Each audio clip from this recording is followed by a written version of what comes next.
આગવી હેરિટેજ વડોદરાની ઓળખ પુનઃ પ્રસ્થાપિત કરવા ટીમ વડોદરાના પ્રણેતા વિધાનસભાના દંડકે પ્રયત્ન શરૂ કર્યા. પદ્માવતી શોપિંગ સેન્ટર તોડવાનો મહત્વનો નિર્ણય લેવામાં આવ્યો.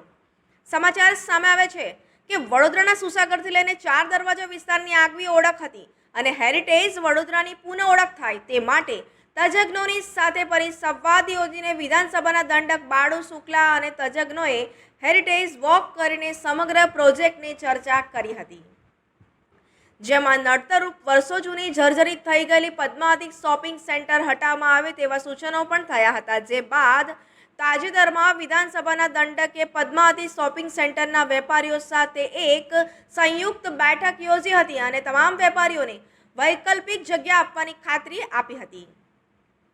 આ બેઠક બાદ મ્યુનિસિપલ કમિશનરને તમામ માહિતી સાથે દરખાસ્ત સ્થાયી સમિતિમાં રજૂ કરવાની સૂચન કરવામાં આવ્યું હતું. જે આધારે આગામી સ્થાયી સમિતિની બેઠકમાં વધારાના કામમાં પદ્માવતી શોપિંગ સેન્ટર હટાવીને વૈકલ્પિક જગ્યા આપવા અંગેની દરખાસ્ત રજૂ કરવામાં આવશે તેમ જાણવા મળે છે.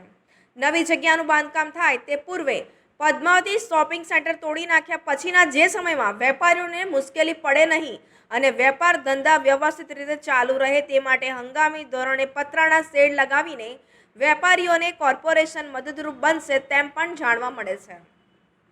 પદ્માવતી શોપિંગ સેન્ટર તોડી નાખવાની કામગીરી થયા બાદ જે ગાંધીનગર ગૃહ પરથી ઊભા રહીને ન્યાય મંદિરની ઘડિયાળનો સમય જોઈ શકાતો હતો તે ફરીથી જોઈ શકાશે. એટલું જ નહીં, આ ઇમારત તોડવાની સાથે સાથે ધાર્મિક સ્થાન પણ નડતરરૂપ બનશે તે અંગે વહીવટીતંત્ર શું નિર્ણય લે છે તે જોવાનું રહે છે. હાલમાં પદ્માવતી શોપિંગ સેન્ટરની પાછળ મુખ્ય રસ્તા પર જ પથારાવાળાઓનું દબાણ થઈ ગયું છે અને તેને ક્યારે પણ હટાવી શકાતું નથી. ત્યારે પદ્માવતી શોપિંગ તોડ્યા પછી રસ્તો પહોળો કરવામાં આવશે કે પછી તે જગ્યા પર પણ પથારાવાળાનું સામ્રાજ્ય થઈ શકે તે તો આગામી દિવસોમાં જ ખબર પડશે.